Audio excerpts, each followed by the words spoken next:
Good afternoon, everybody. As you come in, if you wouldn't mind just switching off your microphones and switching off your cameras, please. Thank you.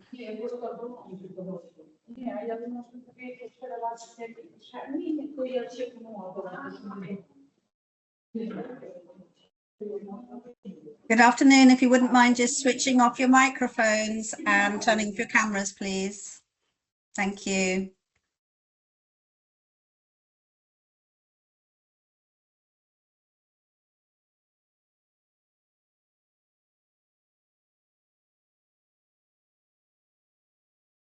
Good afternoon. As you come in, if you wouldn't mind just switching off your cameras and switching off your microphones, please. Thank you.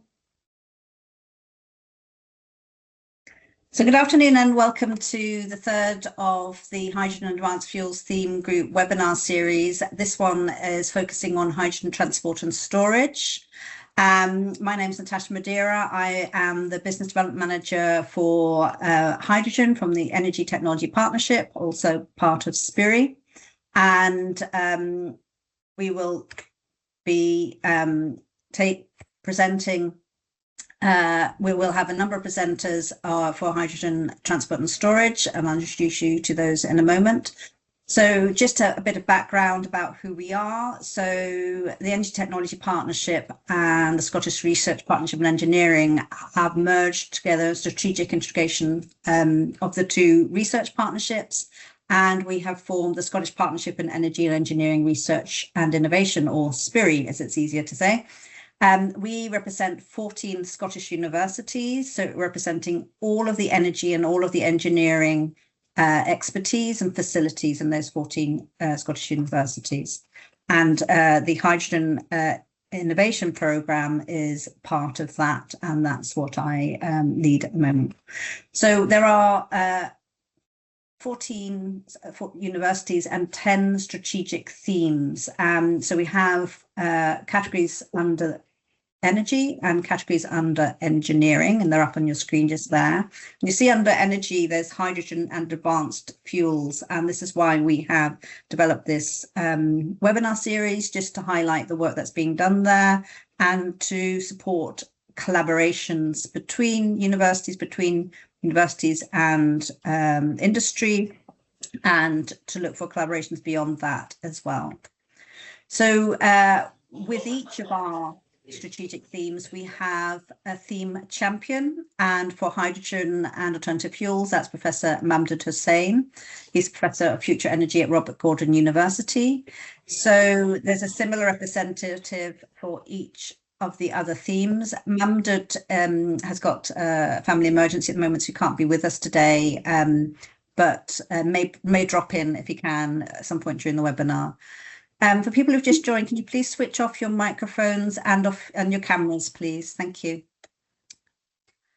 So the hydrogen and advanced fuels theme capabilities covers the full breadth of hydrogen research. So we're looking at hydrogen enablers from production, distribution and systems to hydrogen engine users for transport, heat and power and focus.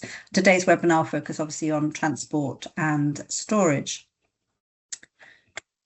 So just briefly about the Hydrogen Innovation Programme. This is funded by the Scottish Government, and it's part of the Scottish Government's Hydrogen Action Plan. We started this specific programme in 2022, but we were already working on hydrogen innovation before that under the Energy Systems Integration theme, which I led before. So we have been working on this area for over a decade. So the Hydrogen Innovation Programme provides an industry engagement fund for early stage innovation projects in collaboration with SMEs and academia. So it provides expertise and access to expertise and facilities. There is an expression of interest open now for anyone who's interested in any sort of collaboration or support. So we provide support for development of any type of innovation under the hydrogen and then advanced fuels theme. So we're looking from early stage sort of scoping, proof of concept and feasibility, but also we support collaborations further along that commercialization pathway and help handhold the navigation of the funding landscape as well. So even if we don't have funding, we try and support collaborations and consortia building for other funding as well. Lots of engagement and support events and workshops. If you've just entered, please can you switch off your microphone and your camera, please? Thank you.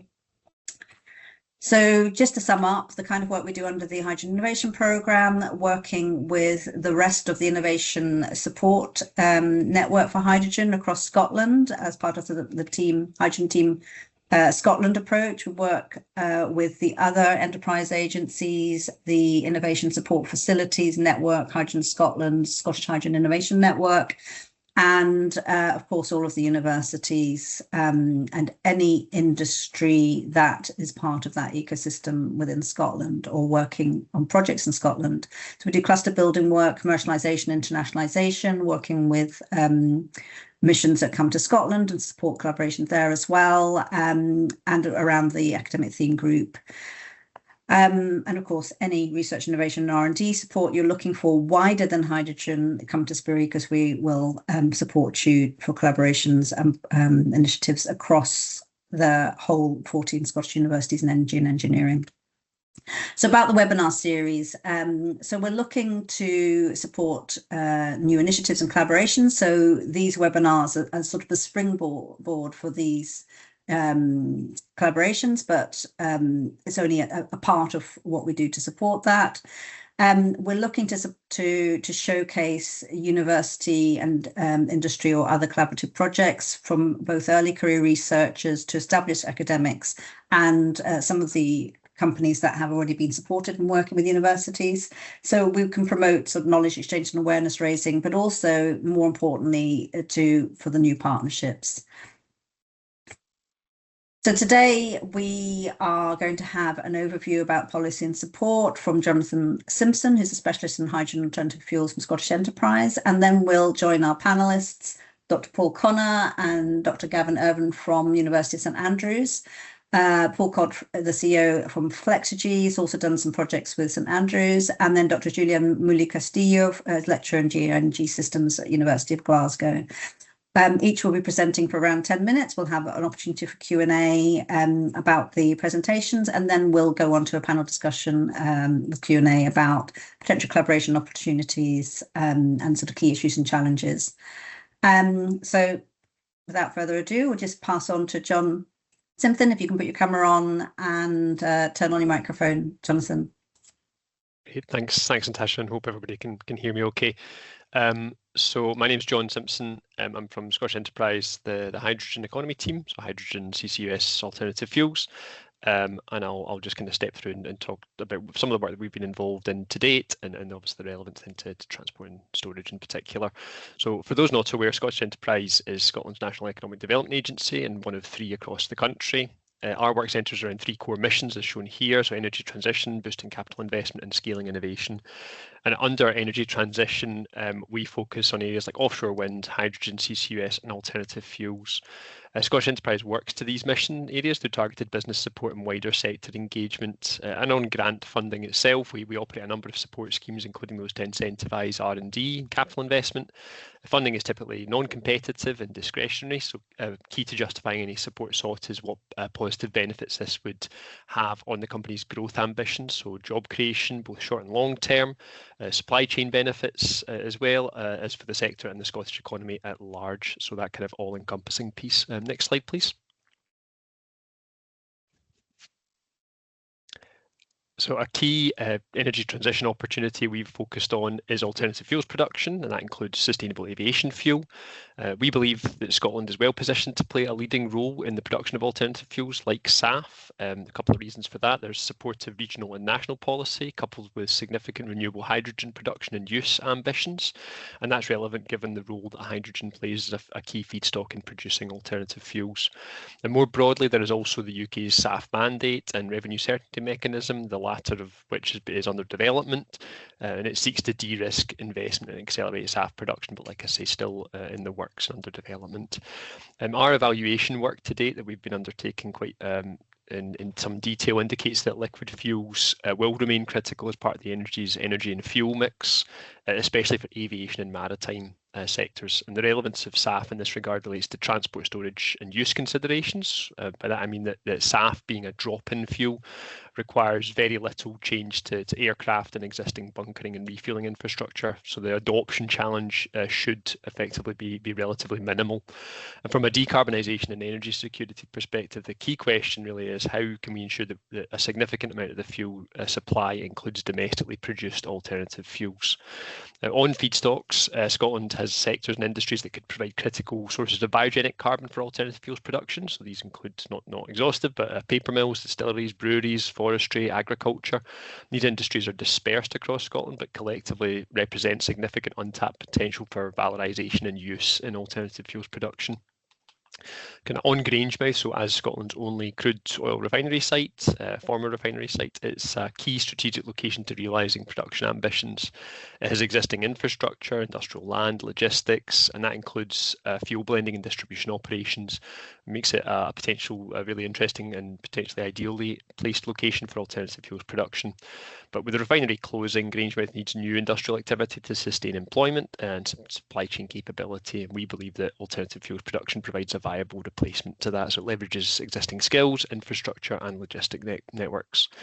On fuel security itself, the UK remains heavily dependent on imported fuel, particularly jet fuel, and recent geopolitical events, especially in the Middle East, highlight just how exposed the UK is to global disruptions.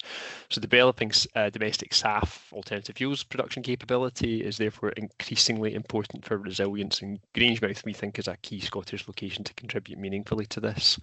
However, it's important to stress that Grangemouth is not the only location of interest for alternative fuels production. So both Shetland and Orkney Isles have vast wind resources along with critical energy infrastructure, including oil terminals, and there's keen interest in exploring how locations like these across Scotland could play a role in alternative fuels production. And then finally, just to say, alternative fuels isn't just about SAF and aviation. There's also credible end-use opportunities in the marine sector, with methanol production and use actively being explored by a number of project developers that we're engaging with. Next slide, please. For those not aware, Project Willow is effectively a biorefinery transformation initiative for Grangemouth and fundamental to our work with the site. It's backed by both Scottish and UK government funding and identified 9 future pathway areas for the former refinery site as outlined. It's garnered significant interest since publication, with around 150 inquiries, slightly more now, received, including in the areas of hydrogen, alternative fuels production and low carbon manufacturing at large. And on SAF itself, Project Willow identified HEFA, so used cooking oil derived SAF, and methanol to jet as 2 priority production pathways for production at Grangemouth. However, the inquiries we've received, it's fair to say, demonstrate that interest spans well beyond these pathways. So Fisher Trough, alcohol to jet and hydrothermal liquefaction inquiries all received. And when we talk about realising projects at Grangemouth, hydrogen is a critical part of that, both in terms of production and use. But one of the clear takeaways that we've had from our work on Project Willow is that production is only really half the story. So whether projects reach final investment decision and intended scale depends just as much on the transport, storage and distribution infrastructure that's available. And for power to liquid fuels like SAF, that means potentially gigawatt scale hydrogen production required to enable commercial scale, and that comes with significant storage requirements. And that kind of leads to 2 challenges from a Grangemouth perspective. So Grangemouth as a site does not currently have gigawatt scale power capacity, and nor is dedicated gigawatt scale power capacity likely to be available for the site in the short term. That will take time to develop, but for the time being, it presents a limiting factor in deploying significant end-to-end power to liquid alternative fuels production on site. And secondly, large-scale hydrogen storage brings safety, land use and consenting challenges, especially in a dense industrial cluster like Grangemouth. So as a result, our working assumption is that hydrogen for use in high volume applications like large-scale power to liquid projects will potentially have to be produced elsewhere in Scotland and delivered via shared infrastructure, mainly pipelines, to sites like Grangemouth. And that reinforces Grangemouth's role not as a place that does everything on site, but as a node in a wider Scottish and UK system, so connected to generation, storage and demand across regions. A separate consideration is that hydrogen alone doesn't deliver most low carbon fuels. So for power to liquid and synthetic fuels, hydrogen and CO2 infrastructure are inseparable. Without reliable CO2 transport and storage, those projects will struggle to progress. And so CCUS should be seen as a core enabling input, not as an add-on. Related to this, through our engagement with potential project developers, we've heard firsthand the challenges that come from a lack of a carbon utilisation strategy in the UK, covering both CO2 and biomass. This makes it difficult for developers at this point in time to understand what feedstocks will be available, at what scale and over what duration, and for the purposes that they're applying it to the likes of alternative fuels production, for example. Critical inputs that include biogenic CO2 and waste biomass are currently unmapped and fragmented as well, so there needs to be a Scotland and an ideally UK-wide approach to map, prioritise, aggregate and certify resources so that alternative fuels projects and other carbon utilisation projects can plan with confidence and avoid unstructured competition for feedstocks, and equally competition between CCU and CCS, carbon utilisation and carbon storage pathways. But sort of coming back to infrastructure, the question is, how do we potentially get around significant power and infrastructure requirements for power to liquid? So one potential solution is to consider decoupled or distributed production models for e-fuels. Part of the e-fuel value chain can be more transport friendly than hydrogen itself. So to bring that to life, as an example, hydrogen could be potentially produced and subsequently converted to e-methanol close to locations that hold significant untapped renewable power generation, like Shetland and Orkney. That methanol could then potentially be shipped using existing marine and bulk liquid logistics for final upgrading via, for example, the methanol to jet pathway at Grangemouth. That in turn makes use of existing fuel handling, blending and export infrastructure for supply of SAF to the market. So this approach potentially reduces reliance on pipeline build-out, introduces optionality if the networks are delayed, and helps tap into significant curtailed renewable power close to source. This is one option we're evaluating and considering, particularly given the current challenges with progressing power to liquid alternative fuels projects. What this raises is a key question for Grangemouth. It isn't just about where we produce hydrogen, it's how do we design a system that can move energy, carbon and fuels pragmatically, even before large-scale infrastructure exists. So Project Willow has shown to us that optionality, infrastructure realism and system flexibility are central to delivery, and getting that right is what allows Grangemouth to anchor early projects and scale with confidence. So next slide, please.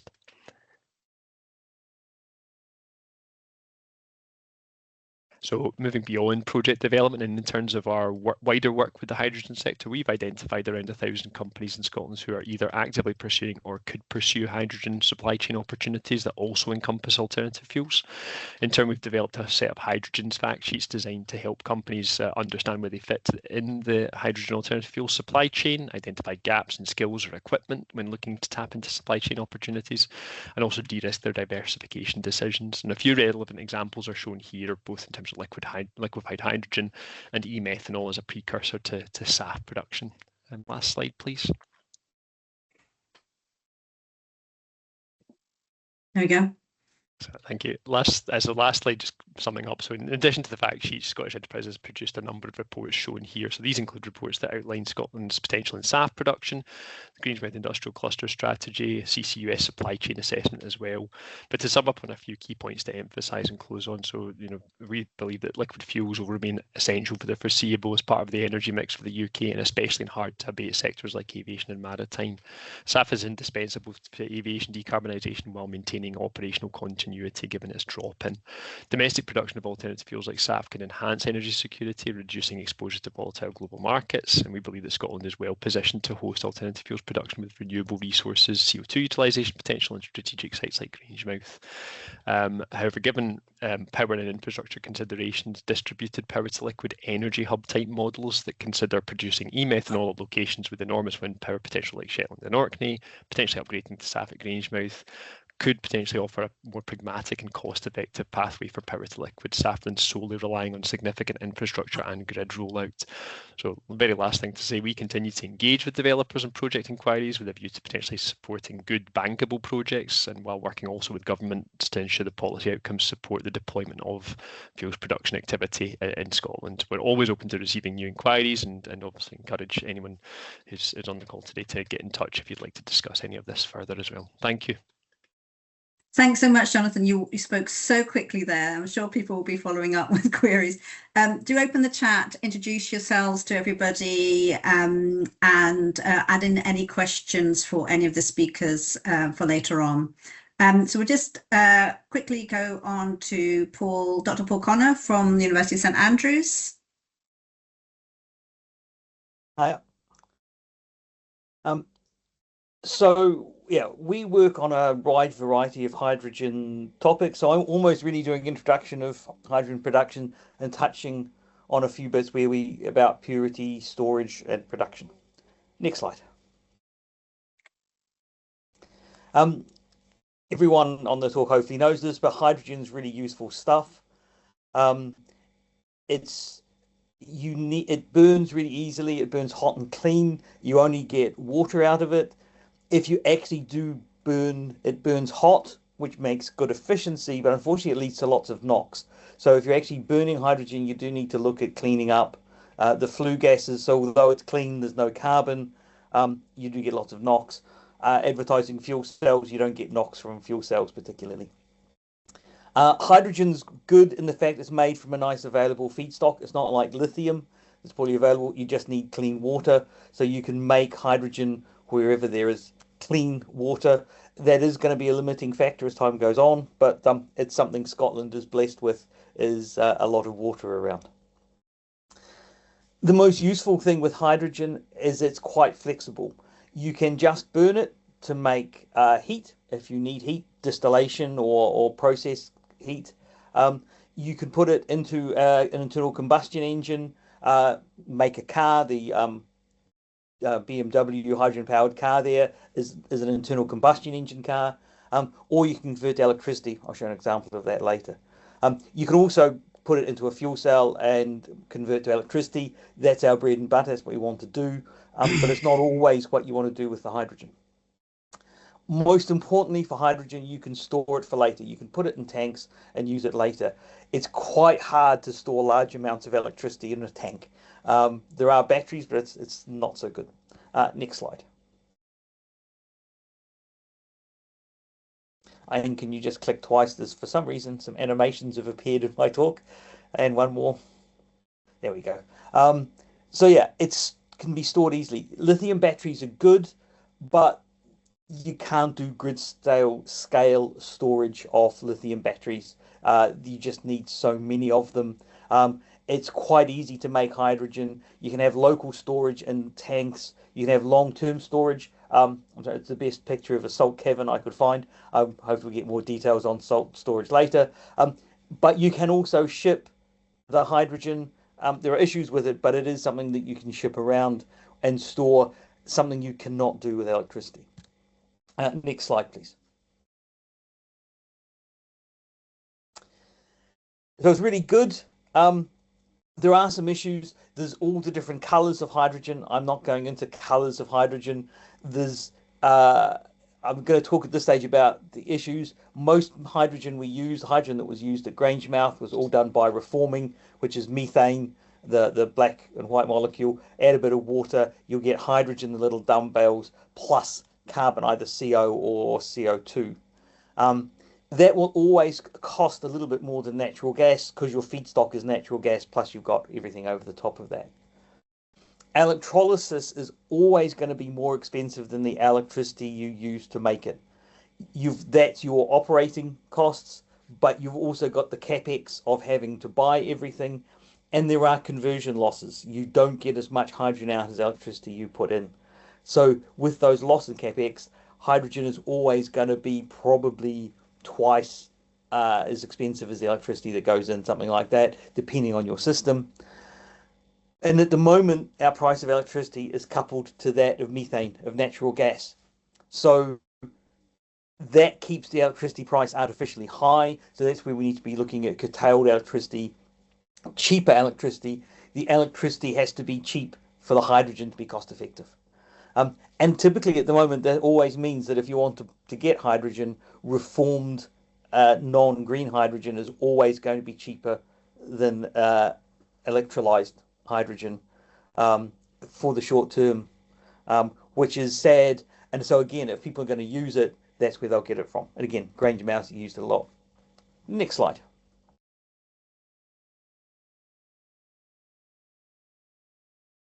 For use in a fuel cell, oh, yeah, that's one. If you're going to run it through a PEM, it's a picture of the fuel cell train that was produced for COP in Glasgow. You need impurities below the ppm level, and for some of the worst ones, the ppb level. We've been in a project to measure that, but even the National Physical Laboratory in London could not measure to the purity that's required to run a fuel cell. That costs time and money. I will say halogens are one of the bad things to have in the gas. So to have proven clean gas, so having clean gas is quite easy, but if you want to put it into that high value PEM, you need to prove that it's clean. So you've got to purify it and then prove it. That costs time and money, and time costs money. If you're going to put it in an engine, or a burn, the purity is a lot less stringent. So it's a simple online monitoring is enough, and that's quite nice. So that's useful, but again, it's a cheaper use. So if you want to use it for PEMs, you're going to have to look at spending more money and more time to prove that it's suitable.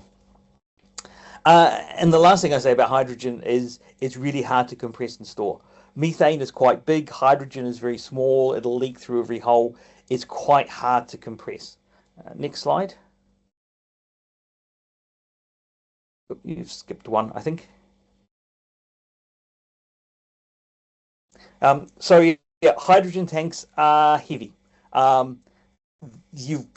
Typically these ones are nice carbon fiber wrapped. The more pressure you put inside it, the more heavy it has to be. And so the higher your pressure storage, the higher the weight, so the more weight you're carrying around. The end is that even with the best efficient systems, you don't get more than 10% storage efficiency. So for every 1 kilo of hydrogen you want to move, you've got to move 9 kilos of tank. So when you move your hydrogen around, you're not moving hydrogen, you're really moving tanks, and the hydrogen is just a bonus. It's still equivalent or can beat lithium batteries for energy density, and hydrogen still has that 5-minute recharge, the same paradigm as filling a car with petrol. It's a 5-minute recharge, might be possible on batteries, but they won't last long. Standard for hydrogen. Just to compare that, if you have a jerry can, you'll get 9 kilos of petrol in a 1 kilogram bottle. So you get 9 times more petrol in the container, but you get 9 times less hydrogen in the container. So you always have this parasitic weight issue. Next, please. There are other ways of storing chemicals than just as high pressure. The nickel metal hydride battery is in every solar light. If you have your garden full of solar lights, you have lots of metal hydride storage. It's older technology. It works okay.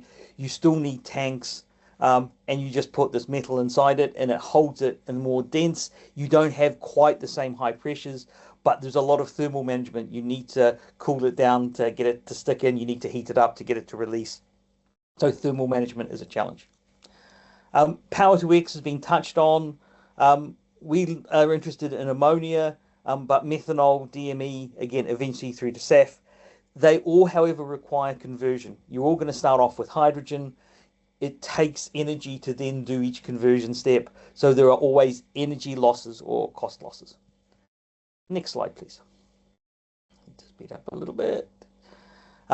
Ammonia is really good. There's no carbon. You can easily break it up. It just makes nitrogen. It's full of the air anyway.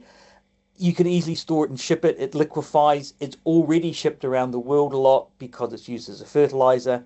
It is, however, very smelly. It is very toxic, and it does make systems alkaline. So if you spill it in water, it's both toxic and alkaline. We will have to make ammonia no matter what for fertilizer.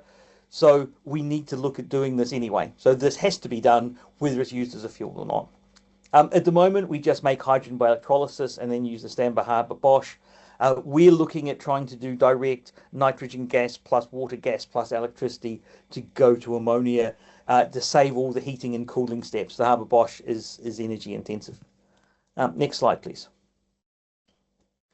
So hydrogen costs to compress. I'm going to speed up just a little bit. 10% loss, 10% of the energy in the hydrogen is lost to getting to 350 bar, about 15% loss getting to 700 bar. If you've only got a limited amount of energy, compressing up to those high energies just costs you the amount of hydrogen you have to store, or you add it to the cost and it costs more. You need lots of stages. I'm getting Paul will talk about that in a bit. Next slide, please. And here we go. So again, I was going off, but this is the bit I want to say. Hydrogen's normally based on colors. Is it blue, green, purple, tartan, whatever from the different sources? What people need to remember is what you're going to use it for will change the cost of it. If you're only going to burn it, you just need cheap, simple, low pressure hydrogen, especially local.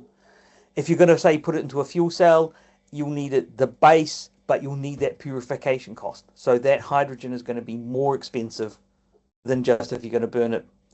If you're then going to put it in a car or a bus, you need to be able to compress it up. So you're going to have the base cost plus the purification plus the compression. You don't want to take high purity, high pressure hydrogen and then burn it, because you're paying extra for the facilities that you're not using. So this is part of looking at where you store it will change the purification. If you don't store it cleanly, you get impurities in it, you will lose that. Next slide, please. I know this is just an example. That is a megawatt scale hydrogen power engine that's running in Spain at the moment as a demonstration. It runs off low pressure local hydrogen. They have their own cleaning system with it. It does need cheap hydrogen, but it needs 60 kilograms of hydrogen an hour to run it at 1 megawatt. I think it's 4 megawatts, but that's big. It's what Scylla was just advertising it this week. But it is there, and it can be grid scale if you can get storage. Again, you don't want high pressure storage. You don't need high purity. You want cheap local. And hopefully the last slide. Again, hydrogen's useful. Everything you do to it, purity costs more, compression costs more, converting costs more. You want to choose your storage methods and your purity for what you're going to use it for. And I'll stop there. Thanks so much, Paul. That's a really good overview. And now on to Gavin Irvin for some of the projects you've been working on. Yes. Gavin Irvine from the University of St Andrews. I'm going to give you guys a quick overview of what we got going on at the Eden campus at the university, where we're looking into hydrogen and Power-to-X stuff. I put a link there. If you're curious about what we have, you can check it out. Next slide. So this is our team. You've met Paul. Most of you probably know John, and Robert Price is our fuel cell guy. And next slide.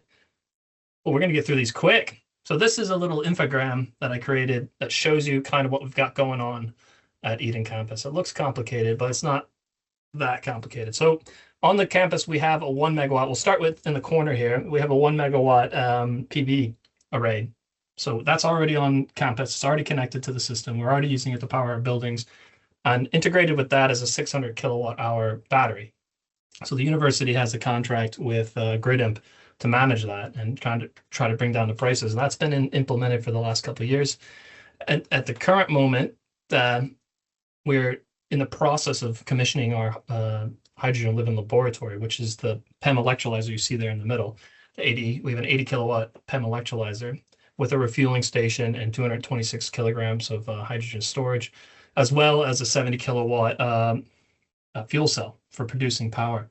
The university's Eden campus also has a biomass plant that produces district heat for that campus, and also ships it 10 miles to the main campus in St. Andrews proper, and heats many of the buildings around campus as well. So next slide. So the idea is to integrate the CO2 that's being produced from the biomass plant, which you can see in the background of the photo there. So the top left photo is a picture of the Power-to-X building. It's nearing completion now. Behind that, you can see 2 gray sheds. That's actually the biomass plant. It's not, you can't see it in the photo here, but there's also a distillery next to the biomass plant. So both of these facilities have been fitted with a CO2 capture ability. We're still installing the CO2 scrubbers and things like that, but eventually the CO2 will be fed into the Power-to-X building as well as the hydrogen from our 80 kilowatt system, and we'll be making chemicals that way. So on the right bottom, that's our hydrogen living laboratory as it is now. It's been upgraded a little bit, so there's actually a refueling site there. We're just in the final phases of commissioning with Bill Ireland and his company, Point Zero Energy. So we're hoping to have that online in the next month. And then we'll have the ability to produce hydrogen, to store hydrogen. We actually also have a hydrogen car. So we plan to use that. And all of this together will be used to create a digital twin model. So initially a closed model where we're simulating how the hydrogen can be best used on the campus to reduce the energy demands of the campus and also for seasonal storage. We'll get into that a bit more. Next slide, please. So this is all being done together within a prosperity partnership with 5 universities. Initially, it was all Scottish universities. One of the professors moved down to Liverpool, so now there's an English university in there. And the St. Andrews side, that's work package 4, we're doing the hydrogen side. So that's basically what I'm in charge of. Strathclyde is doing integration, electrical networks. Heriot-Watt is doing the industrial cluster, and Liverpool is doing the heat demands. Now, within those work packages, we have a couple collaborations, which I'll give you a quick overview of now. Next slide, please. So as I mentioned, there's a solar array on the university's Eden campus, and working with Heriot-Watt and Omid Shakaraki, we have been modeling using this with the battery. So basically, we're pulling the data down, the historical data for now, and modeling how we could store that data in the university's battery. And eventually, we'll integrate that with the hydrogen storage as well. And then we can come back and say something along the lines of, when do you want to use the excess solar energy to produce hydrogen? When is the ideal situation to use it to store in the battery? When do you want to sell it back to the grid? These are the kind of parameters that we're looking to optimize in that project. So that's a project that we are collaborating with Heriot-Watt with. Next slide. That just shows you, sorry, can you go back? This just shows you what the data looks like. That's on a monthly, but we have it in half-hour or maybe hour increments. And we're working on getting that so we can pull it down easily. But that's what shows you what our solar array does throughout the year from 2023. We have up until now access to, so Omid has been downloading that data and collating for us and developing the model. Like I said, we'll eventually integrate that with the hydrogen model that I'm developing. Next slide, please. Another collaboration we have with Strathclyde is to look at using hydrogen electrolyzers as an auxiliary service for the grid. For those of you who aren't familiar, these services get paid money by NESO, the national grid operator, and basically they can do different roles. And one of the roles they do would be frequency balancing. So when you have dips or sudden dramatic increases in demand or sudden dramatic decreases in demand, that can change the frequency of your 50 hertz feed. And anything above, I think it's maybe plus or minus 1% or something like that, it can damage equipment. So you need systems online connected to the grid that will see these changes in the frequency and then either drop their load or increase their load dramatically. So as part of that, we took our 80 kilowatt electrolyzer, and we have some electrical probes connected to the AC and DC sites. We're able to measure what kind of power it's pulling. And we modeled those, and we basically what we did, we said, okay, we're at 30% of the power, and then we go up to 90%. How long does that take? And so you can see on the left, this is the raw data that we have, the 95% meaning like 95% average of the value. And then we've changed the power. We sent a script to the electrolyzer telling it to change the power to 95% or 100%, and then we can see how long that takes. And we've extracted those values, and they're plotted there on the right. So time to 100%, you're looking at 250 milliseconds on average, which is well within the requirements for this type of auxiliary balancing service. So we've already been able to highlight through this Ensign project that, I mean, people have mentioned the potential ability for a PEM electrolyzer to act in this type of capacity, but it is interesting to actually see data that shows that you can do it. Just to put a stamp on it, the reason this is important is because with hydrogen, as many of the people in the call will know, there's always this chicken and the egg situation going on with it. Like, people want to know, well, if you make hydrogen, what are we going to use it for? And then people say, well, I need hydrogen in order to do that. And so it's always a back and forth. Are we going to make it first or we're not? But if we have this auxiliary service, for example, then hydrogen production is really the secondary thing. So the hydrogen that you're producing from the auxiliary service can be used and maybe a stockpile, as they say. People will always find use for things that you make. Next slide, please. The final thing that we're working on is a wind curtailment model. This was touched on in the first talk. I've just put a couple numbers in here. In 2025, there was 4 terawatt hours of curtailed wind energy in Scotland. It's curtailed in Scotland. Well, that's good. 4 terawatt hours. I did some quick math. That's enough power to power 1 million homes for an entire year on average. That's 3,000 kilowatt hours per house. So we're wasting in this country alone the power to power 1 million homes. That could produce a lot of hydrogen. So the idea is how do we, when do we, and where do we produce hydrogen on the grid scale? So part of this model that we're creating in the Ensign is shown here. The question is, how much battery power do you want for a given size of a wind farm? How much electrolyzer would you want? How much of a PEM fuel cell would you want? And when and what price would you want to use them? And I've shown down at the bottom there what the parameters are. So we've basically created a model that iterates through different sizes of battery, electrolyzer, fuel cell, hydrogen storage. And it also iterates at the cell price.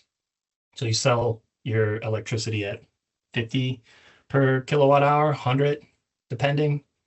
And the question is, can we create a model that is useful for the industry where people who run these wind farms can say, this is the size of electrolyzer I need to couple with this size of a battery with this amount of storage, and how to optimize the profit for that.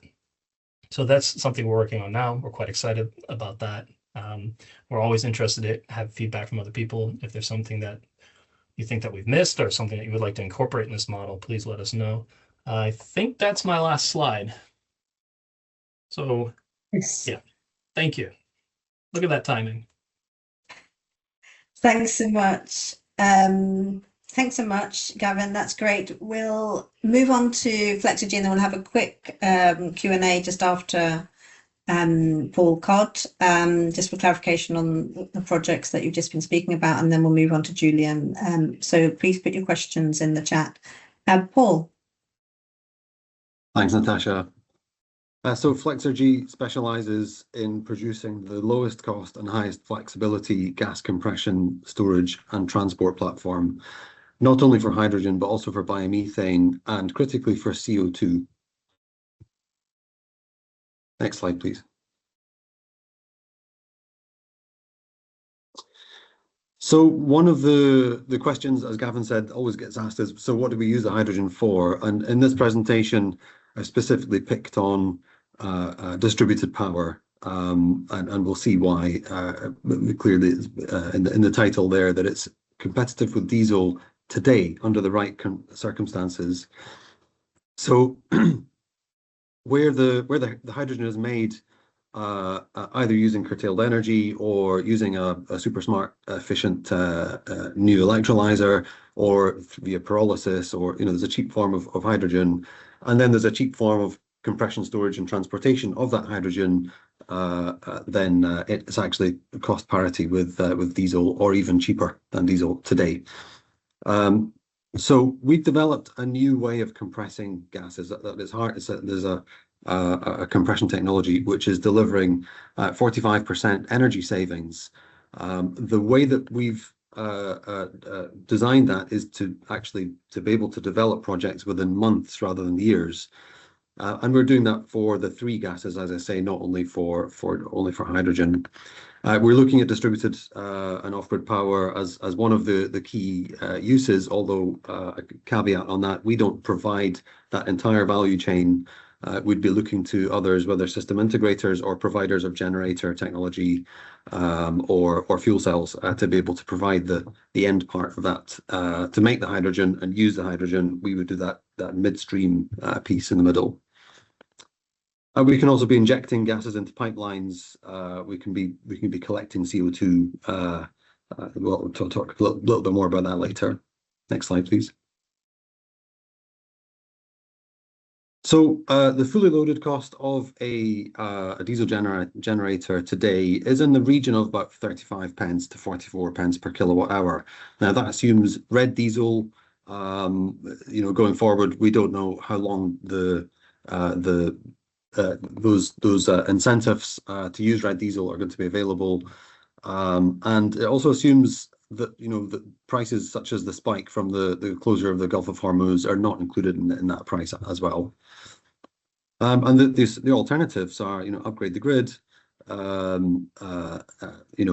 which can often take years. Diesel gensets, they obviously produce a lot of carbon dioxide, and there's a resilience argument there that the price swings that we've seen over the last few months, and also the potential fuel supply shortages that could arise. Next slide.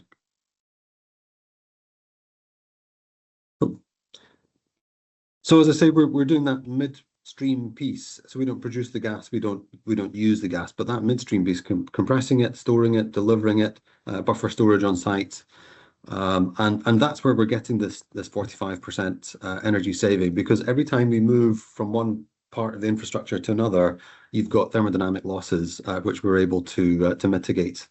So something that was said earlier about ramping electrolyzers up and down, we have a technology on the compression side which actually it controls the temperature of the gas as it goes through these different stages, and it's that temperature control is critical. As you ramp an electrolyzer up and down, you do get different effects in terms of the humidity in the gas and the temperature of the gas that's coming out of the electrolyzer, which our compressor will be able to cope with more easily than a standard compressor.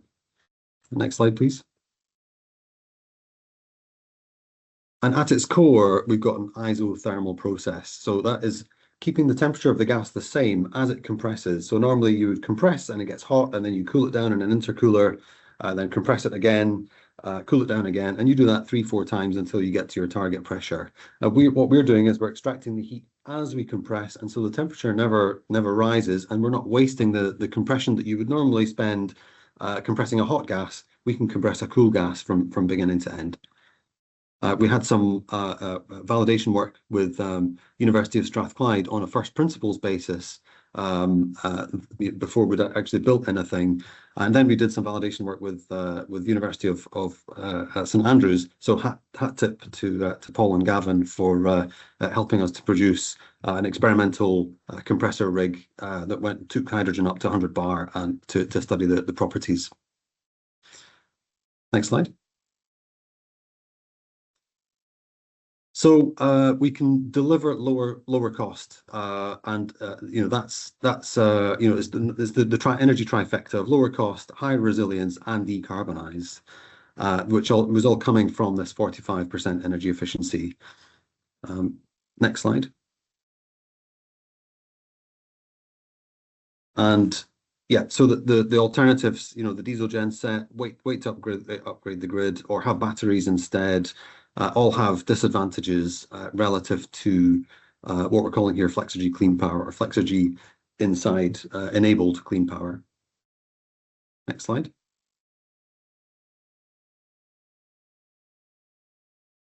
And that allows us to deploy this modular design philosophy, allows us to deploy in months rather than years, which helps bring forward first gas, operational gas of the project. And due to discounted cash flows, that can make a very big difference in the return on investment for project developers. Next slide. So we're looking at distributed power. We're looking at other use cases as well. I'm picking on distributed power because it's a very good one. But clearly there's a lot of other things we can be doing, including CO2 aggregation. Next slide. So here's one kind of use case. Let's say you've got a project and there's a pipeline. You're producing gas in the Grangemouth for choosing somewhere, and you're sending it to Granton because there is an existing hydrogen pipeline that goes from Grangemouth to Granton. And that's your project. That's great, but you're surrounded by other potential off-takers and customers, but the pipeline doesn't go there, so you can't reach them. So next slide, please. So you decide from the place you produce the gas and from the place you're sending the gas to, you're going to send a tube trailer operation. You're going to reach, a bunch of other customers, within a particular radius. And the radius I've chosen here is, imagine you're doing 2 deliveries per day. So you fill up the tube trailer, send it off, deliver to a customer, come back again, and do that twice a day. And you might be looking at somewhere like Stirling, Glenrothes, perhaps east of Glasgow, being able to do 2 deliveries a day. But our technology is able to halve the cost, depending on the project configuration, halve the cost of that operation. Another way of looking, you may just say, okay, that's great, that's a return on investment. We can either make more profit or sell more cheaply to customers, get more customers in that area, or we can deliver to double the distance. Next slide, please. So we can do all those things. We can reduce the cost and make more profit in the inner circle, or in fact, we can double the distance. And instead of only going to East Glasgow, we're also going to as far as Prestwick, Greenock, Berwick-upon-Tweed, Dundee, for the same price. So we've 4x'd the radius of customers that we're now able to reach with the same project under the same economics. We think that is a real game changer for the risk profile of these projects, and allows funders to say, okay, we've now got much more certainty about the offtake, not only the pipeline offtaker, but we've got these wider radius of customers that we can be reaching. If the funder agrees that does reduce the risk, that may in fact reduce the entire cost of capital for the project, which can have an outsized effect on the returns for the developer. One thing to note before we leave this slide is actually this can work in reverse as well, that actually we can be looking at disparate sources of CO2, and Jonathan mentioned farms and paper mills and AD plants or water treatment plants, landfill. All these sources of CO2 can actually be brought into Grangemouth, or disparate sources of hydrogen brought into Grangemouth before they join a process and then get pipelined on. Next slide, please. So in terms of business model, you can buy this equipment, or we can provide some guarantees and insurances and a wraparound as a compression as a service. It all starts with a pilot, so we're absolutely open to conversations with a number of pilot projects being developed at the moment, and but we've not come down to where our first 1, 2, 3 pilots are going to be. So open to those conversations. Next slide, please. We've got a great team. I'll not dwell on this. Many of you may know Professor Ian Arbon, who's very well known in the hydrogen industry, 50 years experience compressing hydrogen. Next slide. We're at TRL 5 today, and we're building towards our first pilot, as I mentioned. Next slide. And that's it. Thanks very much to ETP for for funding the 2 validation projects with University of Strathclyde and with University of St Andrews, and that's been pivotal in getting us to where we are. Happy to have conversation with anyone that's interested in talking about modelling perhaps one of their own sites for a pilot. Thank you. Thanks so much, Paul. I'm really pleased that you managed to progress with those 2 projects as well, to developing your pilots. Before we move on to Julian, are there any sort of clarification or technical questions from anyone? Any delegates? We will have time for discussion after Julian as well. Bill, just pop on your microphone. Yeah. Just you got a quick name check one. there, didn't you, already? Yeah, indeed. Thanks. There was one thing about the hydrogen and the densities and that sort of stuff. That's to do with mass, not energy. It'd be useful to actually have the energy densities rather than the mass densities, I think, when explaining around hydrogen and the benefits or downfalls, pitfalls, etc. Just a comment, because it looks far more sort of beneficial to have liquid fuels rather than compressed hydrogen. Okay, that's a great point. Thanks for that, Bill. Is there anyone else? Any comments or clarification questions? Can't see anything Julian in had a the question for us in the chat. She asked if there's any fatigue associated with ramps up and down. That's a good question. Typically, electrolyzers also are subject to cycling, just like batteries are. I think the number that gets thrown around is between 5,000 and 10,000 cycles. You can mitigate the risk of deteriorating your system for a PEM, for example, by not cycling all the way to power off. So essentially, you would want to keep it somewhere between 20 and 100%, which means that you'd have to run it on some base load. But to be fair, as an auxiliary service, you would have to run it on a base load anyways. So you'd run it on something like 50% power. And that way you can shed load if need to be, or increase load if need be.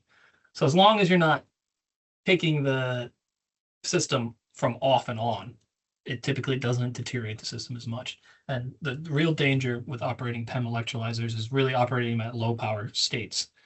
This is where you start to get stuff like platinum catalyst crossover. So you see deterioration in your effectiveness of your catalyst. But you also have gas crossover at low power density. So you start to have hydrogen buildup in the oxygen lines, which not a good thing. So they're typically capped anyways to run at 20%. But you would want to not turn them on and off as much as possible.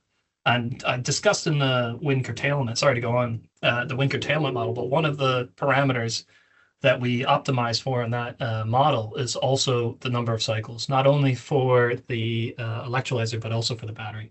So when we did the optimization calculations, we said, try to minimize the number of times the battery cycled and try to minimize the number of times the electrolyzer is actually turned off.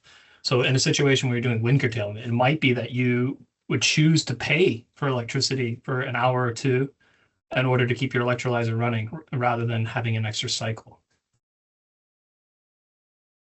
Thanks so much, Gavin. There's a quick question for Paul Codd. The maximum power of your isothermal compression process? So it's been designed to be modular, so there is no maximum that you would just have more units. It is designed to scale to utility scale, so there is no maximum. Excellent, thanks so much. Let's move on to Julian. We'll have more questions later, so please do put them in the chat. Julian?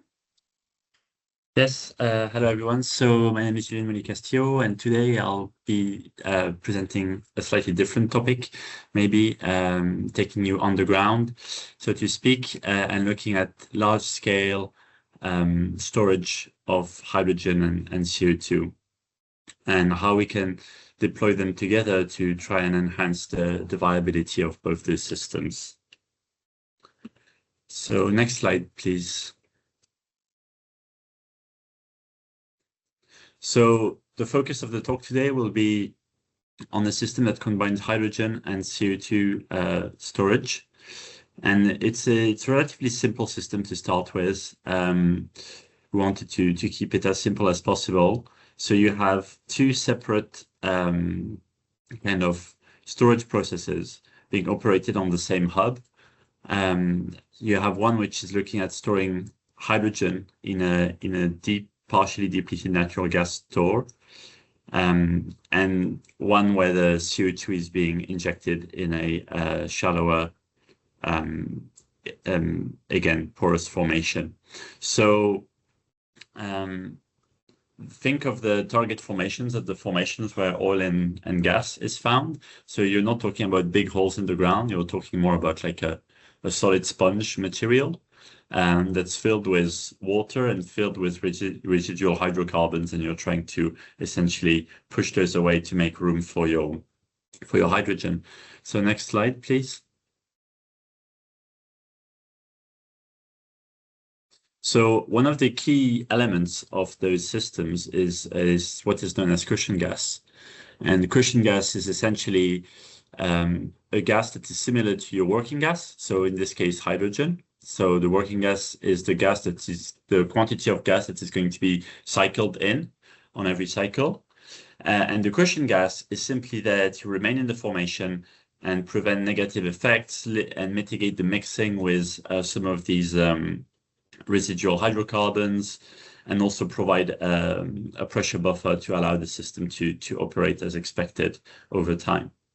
So one of the things that we decided to look at was whether or not we could instead of doing what is currently accepted, that you would put all your cushion gas in the first year, is to put your cushion gas gradually over time. So 1 year, over 2 years, over 5 years, over 10 years. And seeing what kind of reduction in levelized cost of storage could be achieved by undertaking this. So next slide, please.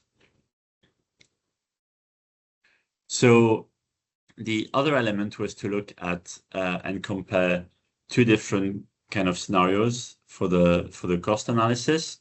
One was just having the underground hydrogen storage site on its own, and the other one was combining the underground hydrogen storage site and the CO2 storage site together. So yeah, next slide, please. So these are the results of the mechanistic simulations, and basically what we first needed to answer was, is it even possible to operate these sites in a meaningful way if you don't actually start with your full cushion gas, because there's a reason why it's there in the first place. So what would be the effects of doing this gradually on the short term and on the long term sustainability of the site? So in this graph, you can see you have stacked bars which represent the amount of energy recovered from the store every year. In pale blue, you have the hydrogen fraction, and in dark blue, you have the natural gas fraction, due to the mixing that I mentioned that you cannot remove completely. And the curve is simply a kind of a zoomed in view of those blue bars to help you see the trends a bit better.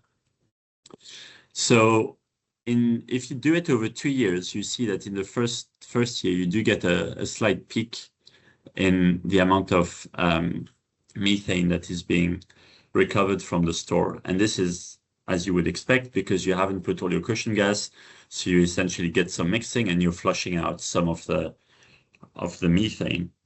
Next slide.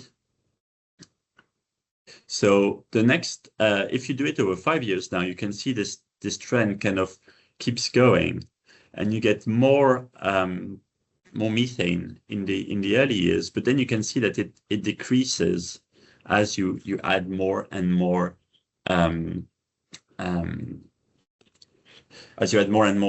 hydrogen into the system. And this is quite interesting, because essentially what's happening is the fact that you're flushing some of your residual gas doesn't mean that your system is performing worse in the long run. So in the long run, you can see the trend is actually very similar to the first case and to the second case. And the actual mixing that you get in the first year in that case, you would need to be able to deal with if you operated your store normally, because it's kind of similar to some of the levels you will encounter later on anyways. Next slide. And in the 10-year case, you do see that you have a bigger spike at the start. But again, that most of the hydrogen, the energy is actually provided by the hydrogen. And then the spike really rapidly decreases, and the long-term performance in this case is to a fraction of a percent equivalent to what you have in the first year. So this kind of gave us confidence that in our understanding of the mechanisms that were happening in the store, both in the short term and in the long term. So now that mechanistically we understand it works, we can look at the results for the economics. So next slide, please. So this is the results for the levelized cost of storage presented in euros per kilogram of hydrogen and euros per megawatt hours. And you can see that there is roughly a 10% reduction in levelized cost in both cases. And the drop is greater for the single use case, because you're not dealing with this kind of additional cost related to the CO2 storage that doesn't benefit from this staggering of cushion gas, because you don't need cushion gas for CO2 storage, because it's never going to be taken out again. So longer cushion gas injection periods reduce the levelized cost of storage. So could you move to the next slide, please?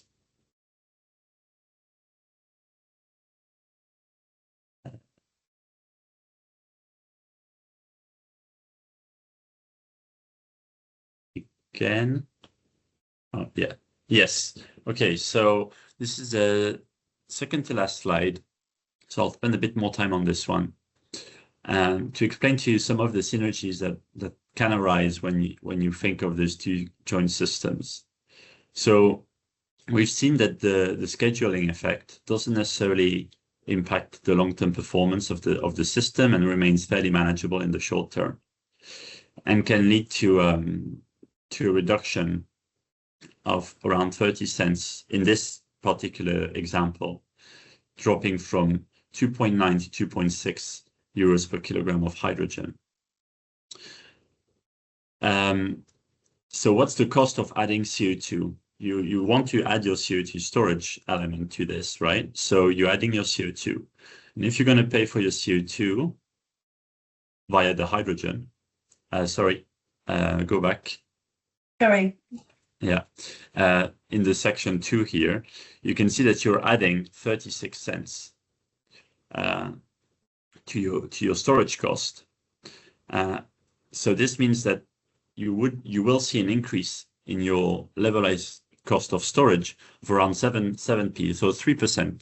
So I leave you with that in terms of whether you think that's manageable in terms of being in a competitive market. But already you can see that by doing this, you basically almost pay for your CO2 operations, whilst not significantly increasing your cost of hydrogen storage. But that's not the full picture, because you really want to be charging separately for the CO2 storage service that you provide. So this is an additional revenue source, right? So this is moving to section 3 on the slide now. And what you're seeing here is that, well, typically, just the storage of the CO2, right, not the full CCS chain, will costed around 20 to 30 euros per ton of CO2. Okay. So what you would be able to do is, just by charging 5 euros per ton, you would be able to make up that 3% increase. And you would basically be able to store your hydrogen at a similar price to your competitors and provide your CO2 storage service much more competitively. Or you could charge a bit more for your CO2 storage and reduce your price for the hydrogen. But it kind of shows you how you can take the reality of storing due to the mechanisms of storage of a technology, use that to leverage some benefits, in this case by deferring the injection of the cushion gas, and then use that to be able to combine it with different technological opportunities and make the economic picture more attractive. So the final slide, and this is pretty much just a quick summary.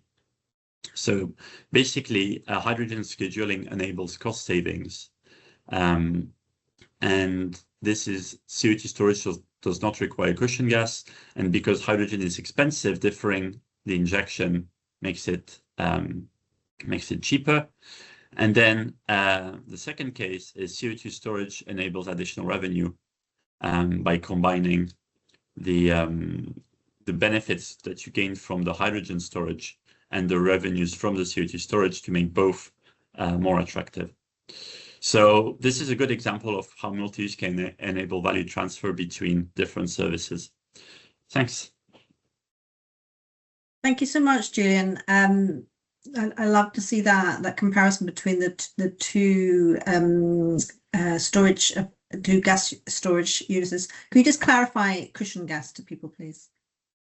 Cushion gas, yes. So cushion gas is the gas that you're going to have to inject in your subsurface store, and this gas is just going to be staying there. It's never going to leave the store. And in some instances, you're going to need a lot of it. So if you're talking porous rock, you might need as much as 50 or 60% of the gas that you find in your storage is never going to come back out again.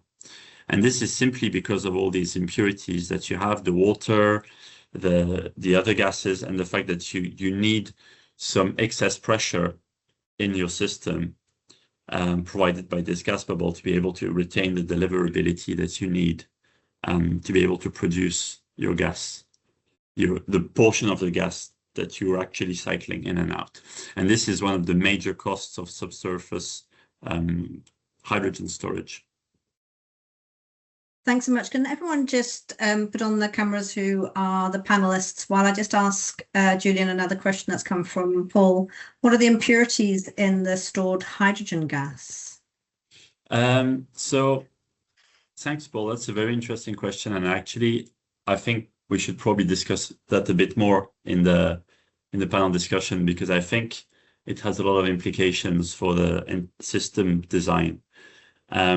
So impurities might be things like hydrogen sulfide. I mean, you can consider the natural gas that's coming back out an impurity as well.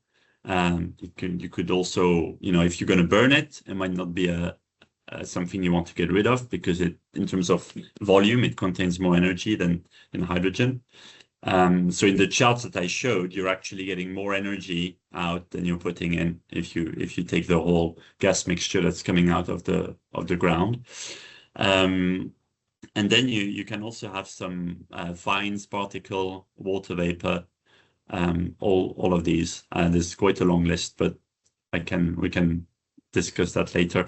Yeah, so that's for the short answer, but I think it's something that I'd like to touch on when we move to the panel discussion.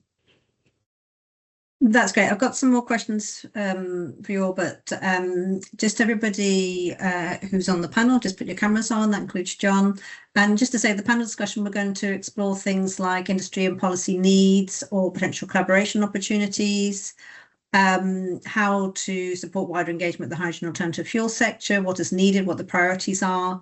What are the opportunities for knowledge exchange and cross-institutional collaboration? If any of the delegates are looking to do any collaboration, let us know. And then more broadly, how this hydrogen and alternative fuels theme group could continue to support joint initiatives across Scotland, basically across universities and beyond, and internationally. So just one follow-up question, and if anyone else has questions for each other on the panel, any delegates, put up your hand or put it in the chat. Julian, just to follow up on that, the work that you've done here and is modelling and some test sites, is that right? What is the difference in TRL between the underground hydrogen storage for caverns versus porous rocks, and where has this actually been implemented in practice? Well, for caverns, I would say the TRL is pretty high because it's been done already for decades, primarily in the chemical industry. We've got some experience in Teesside in the UK. But I think the real questions is around like regular cycling and fast cycling at the moment. But I think we're really high, TRL 8 or 9. There's quite a few projects starting in Europe and in the UK, looking at like using this technology for energy purposes, I would say. In terms of porous rock, I think it's a lot more uncertain at the moment.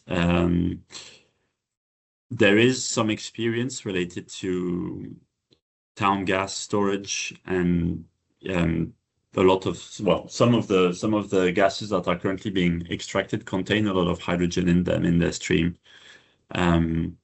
But it's a completely different problem to putting expensive, high-value hydrogen, potentially with low impurities, down there, and then taking it back out again, full of impurities. So I think we're quite some way out for the hydrogen in porous rock.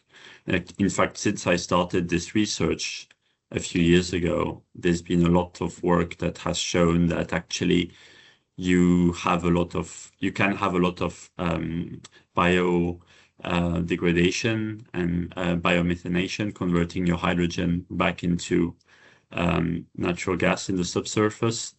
And this has been proposed as a way to combine, you co-inject hydrogen and CO2 and you get methane and then you recapture the CO2. But it feels like very convoluted to me, and maybe just a way of making sure that, you know, the paper could be published. I don't know. but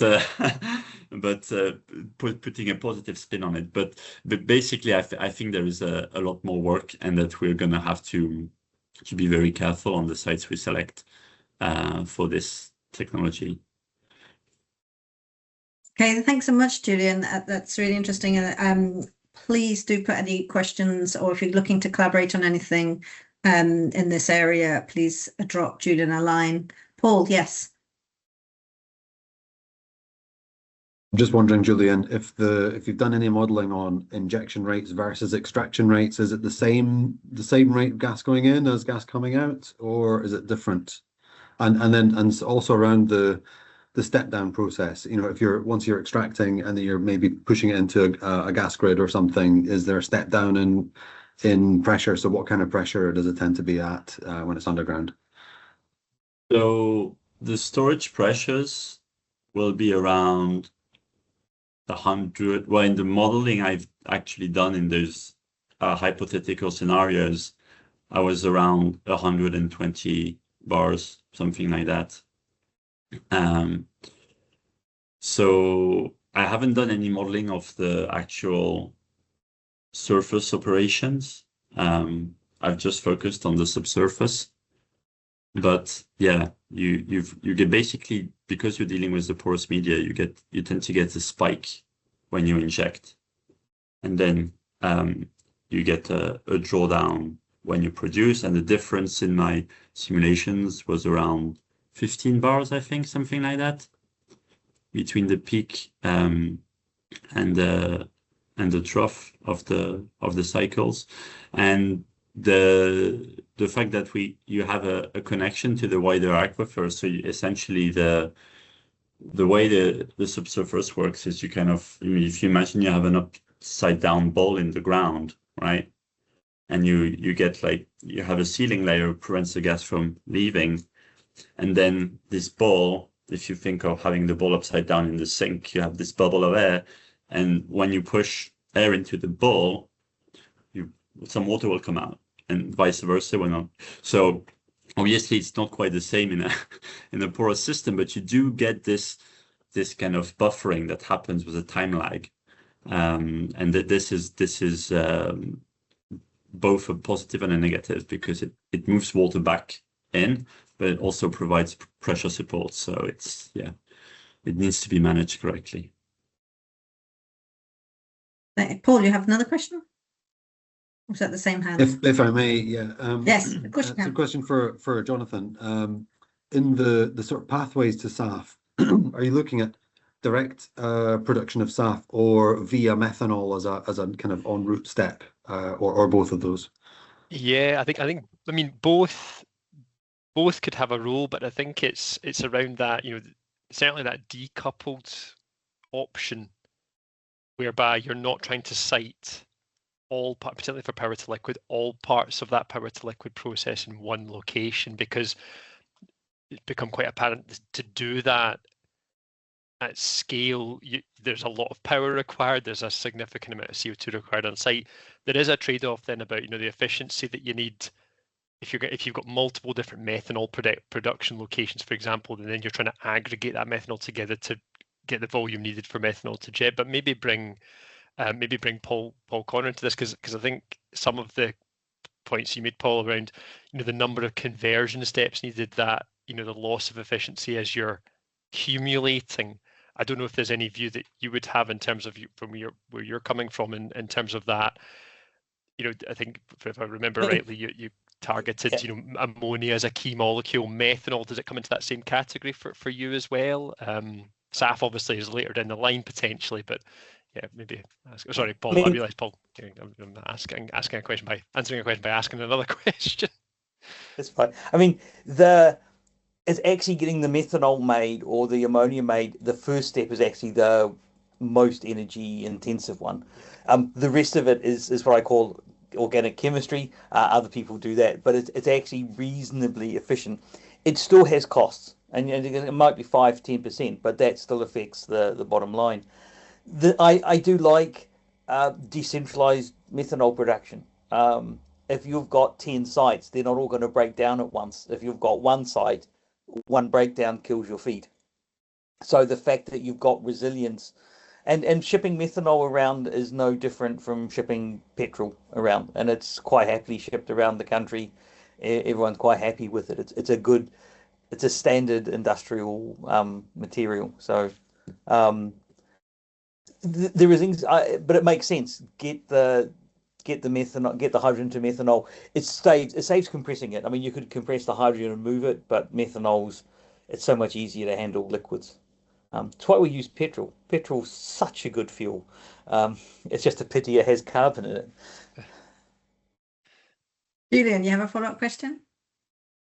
Yes, just maybe going back to this very interesting discussions around impurities that Paul made, and some of maybe the modeling that Gavin, you have done. So I know for a fact that in the geology literature on storage, we tend to not necessarily consider the cost of purification, or we don't really do it in a lot of detail. What we're interested in is what's coming back up the well, and then we take this as an output. But the reality is that in practice, you're going to be potentially having to deal with pure hydrogen or very clean hydrogen that's produced in summer. You want to store it for a long time in vast quantities. We don't really have many alternatives at the moment to store this cheaply other than subsurface storage.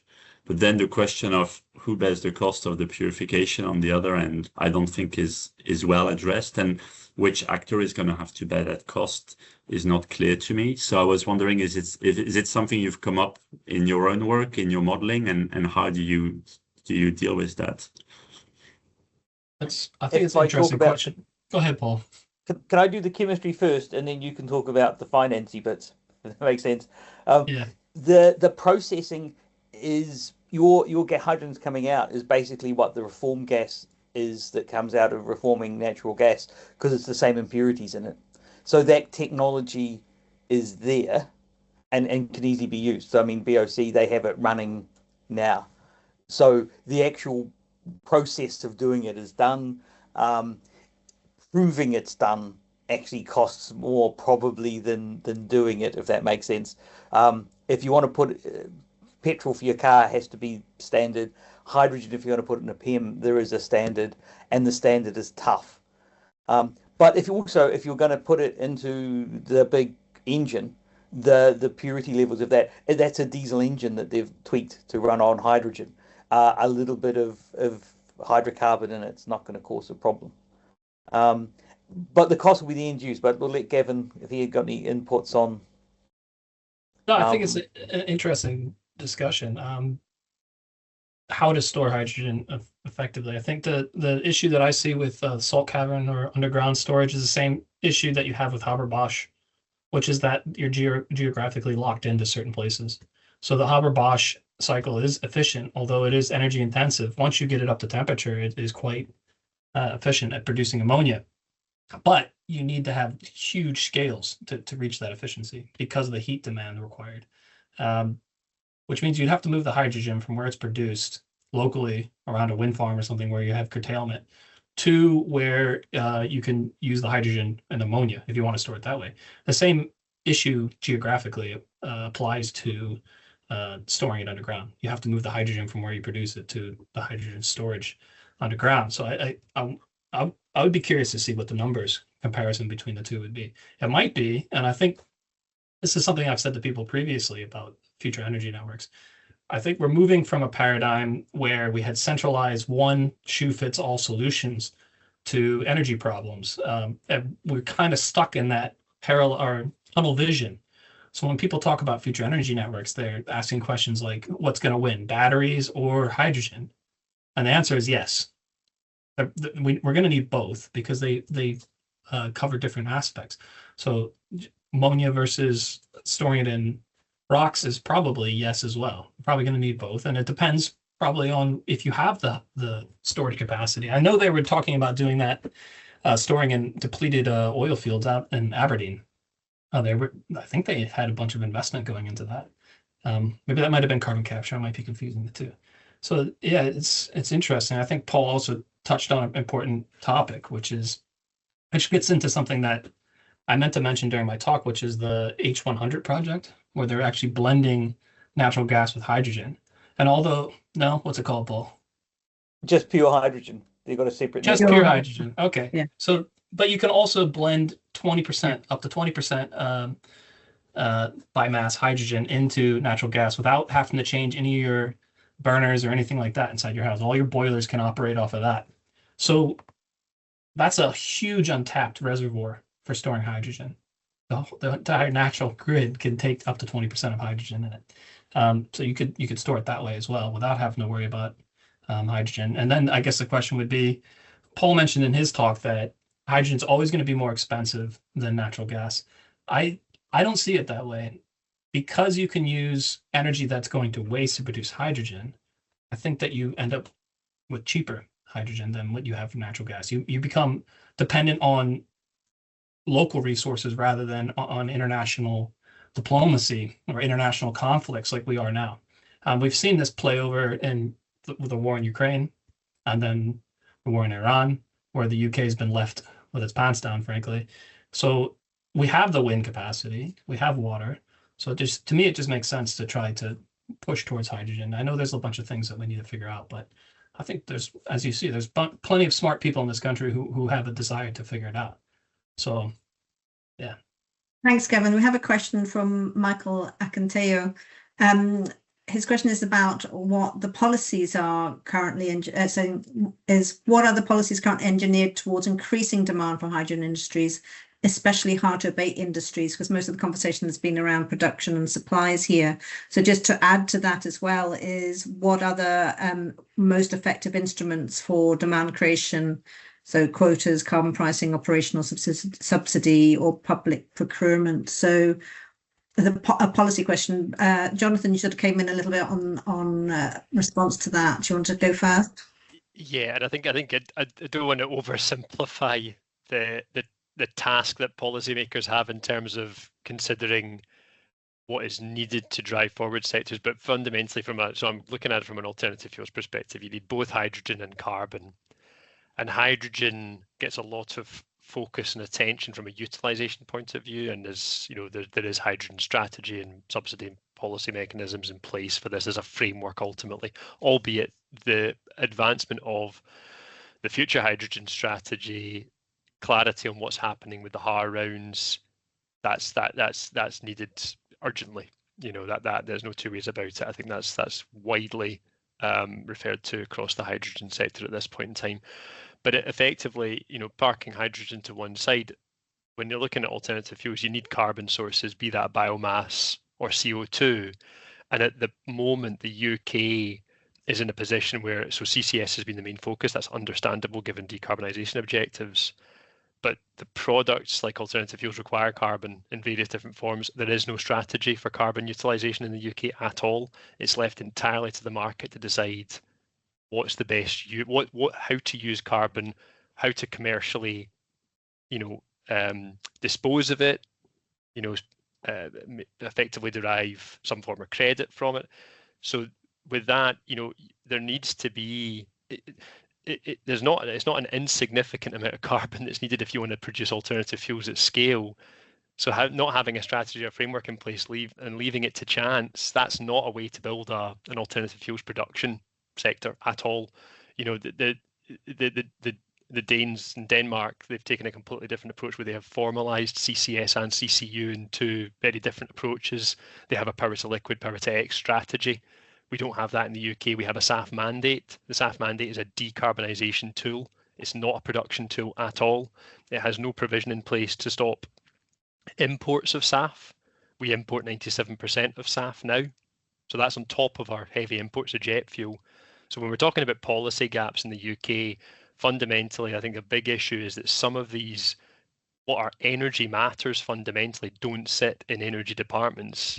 fuels as an energy matter, yet things like SAF sit in transport departments in the UK. They should sit with DESNZ because it's a question of production. It's not a question of use. SAF is a drop-in fuel. It doesn't need policy and strategy development on use. It needs policy and strategy development on production. And that's, I think, part of it is a structural challenge for the UK that it has to wrestle with in some degree. Thank you, Jonathan. That brings us nicely to the end of the session. We could carry on chatting about this. We will revisit these hydrogen and advanced fuel webinars after the summer. We're not going to try and compete with people's summer holidays. So look out for webinars perhaps in September and onwards. But I'd just like to thank our whole panel and speakers. You've been great. Thank you so much. There's so many issues that we have only barely touched on, so we'll try and continue these discussions and collaboration opportunities offline, but please do get in touch with any of us. Follow us on SPEERI LinkedIn or our newsletter. We have free events and provide notifications on collaboration opportunities, funding and events from the rest of the hydrogen ecosystem across Scotland. And if you're interested in any support from the Hydrogen Innovation Programme or any of the wider Hydrogen Team Scotland support network, get in contact either with myself, Prof. Mamdouh Hussain, Jonathan Simpson, and any of the other hydrogen team from SOSI and HI, and as well as Scottish Enterprise. We'll work together and we'll try and support you best we can. So please do get in touch for anything, and let's try and move things forward in Scotland, no matter what policies or infrastructure we're waiting for. Okay, thanks so much, everybody, and see you next time. Maybe some of you tomorrow at the Shine event. Take care. Bye-bye. Thank you so much. Thank you. Thanks all. Thanks, everybody. Take care. Thanks all. Bye-bye.